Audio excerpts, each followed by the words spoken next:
వ్యవసాయ బాయికి కరెంటు కోసమని బ్యాంకులో నా మొగుడు అప్పు తెచ్చినాడు. అప్పు తెచ్చిన మాట నిజమే, అది వడ్డీకి తెచ్చింది నిజమే. అప్పు తెచ్చిన మాట నిజమే, అది వడ్డీకి తెచ్చింది నిజమే.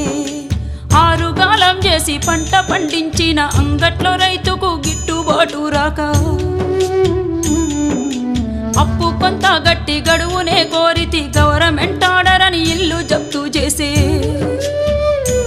అయ్యా యాడ తెచ్చి గడుదును నేను ఎవరి కాళ్ళ పడుదును, యాడ తెచ్చి గడుదును నేను ఎవరి కాళ్ళ పడుదును. అసలేటి వానల్లో ముసలెట్ల కట్టుకొని మోకాటి బురదలో మడికట్టు దున్నితే గరిసెలెవరివి నిండెరో గంగన్న కడుపులెవరివి గాలెరో, గరిసెలెవరివి నిండెరో.